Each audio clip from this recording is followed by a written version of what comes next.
देश में corona virus का महासंकट जारी। अब तक देश भर में 1,06,750 के पार हुई संक्रमितों की संख्या। कोरोना वायरस से देश में पिछले 24 घंटे में 140 लोगों की मौत। अब तक कोरोना से 40,000 लोगों को किया गया ठीक। विश्व स्वास्थ्य संगठन में भारत को मिली एक अहम जिम्मेदारी। WHO के एग्जीक्यूटिव बोर्ड का चेयरमैन बना भारत। अगले 3 साल तक एग्जीक्यूटिव बोर्ड का सदस्य बना रहेगा भारत। ताकतवर हो रहा चक्रवात अम्फान। केंद्र में 200 किलोमीटर प्रति घंटा पहुंची रफ्तार। मौसम विभाग ने हाई अलर्ट किया जारी। केंद्र सरकार ने बंगाल और ओडिशा के सीएम को हर संभव मदद करने का दिया आश्वासन। मोदी कैबिनेट की अहम बैठक आज। किसानों से जुड़े 2 अध्यादेश को मिल सकती है मंजूरी। किसानों को अपनी उपज कभी भी बेचने का होगा अधिकार। आर्थिक पैकेज को भी आज मिल सकती है मंजूरी। कांग्रेस अध्यक्ष सोनिया गांधी प्रवासी श्रमिकों की दुर्दशा को लेकर विपक्षी दलों के नेताओं के साथ आज करेंगी बैठक। लगभग 17 विपक्षी दल वीडियो कॉन्फ्रेंसिंग के जरिए बैठक में लेंगे भाग।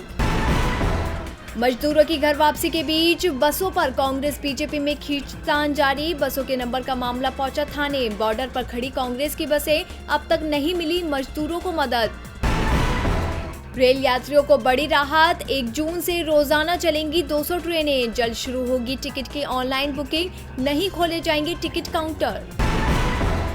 आयुष्मान भारत योजना ने 1 करोड़ लाभार्थियों का आंकड़ा किया पार। अभियान की कामयाबी पर प्रधानमंत्री नरेंद्र मोदी ने की doctor, nurse, health care staff की तारीफ। कहा 2 साल से भी कम समय में आयुष्मान भारत ने बहुत बड़ी कामयाबी की हासिल। पिछले हफ्ते में बेरोजगारी दर रही 24%। प्रवासी मजदूरों के लिए अभी आगे भी जारी रहेगी मुश्किल। CMIE की रिपोर्ट में सामने आई जानकारी। लद्दाख और उत्तरी सिक्किम में बढ़ी चीनी सैनिकों की आक्रामकता। भारतीय जवान भी मुस्तैद। भारत और चीन की सेनाओं के बीच हुई झड़प के बाद से ही दोनों देशों में बढ़ रहा है तनाव। वैश्विक महामारी कोरोना वायरस ने दुनिया भर में मचाई तबाही। अब तक कोरोना से संक्रमितों का आंकड़ा पहुंचा 49,86,000 के पार। अब तक 3,30,000 के करीब लोगों की कोरोना से हुई मौत। 19,58,000 से ज्यादा लोगों को किया गया ठीक। कोरोना से सबसे ज्यादा प्रभावित अमेरिका में 24 घंटे में 1500 लोगों की हुई मौत। मृतकों की संख्या 93,000 के पार पहुंची। 15,70,000 से ज्यादा लोग अब भी वायरस से संक्रमित।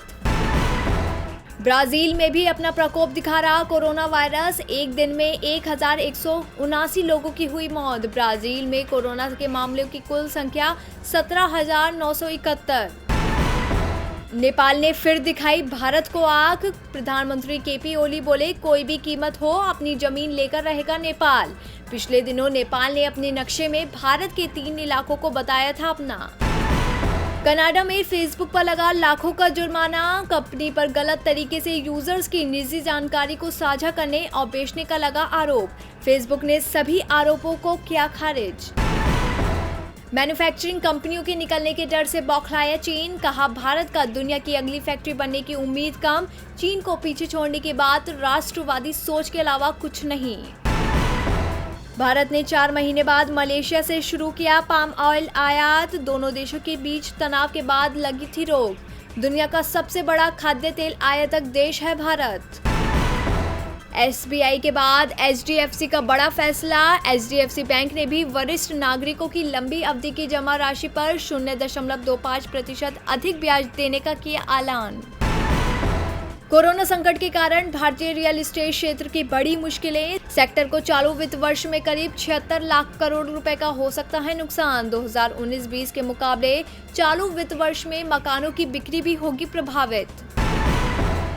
हफ्ते के तीसरे कारोबारी दिन मामूली बढ़त के साथ खुला शेयर बाजार। सेंसेक्स 36 अंक नीचे और निफ्टी 10.05 अंक ऊपर खुला। शुरुआती 10 मिनट की ट्रेडिंग के बाद ही सेंसेक्स में 300 अंक की बढ़ोतरी की गई दर्ज।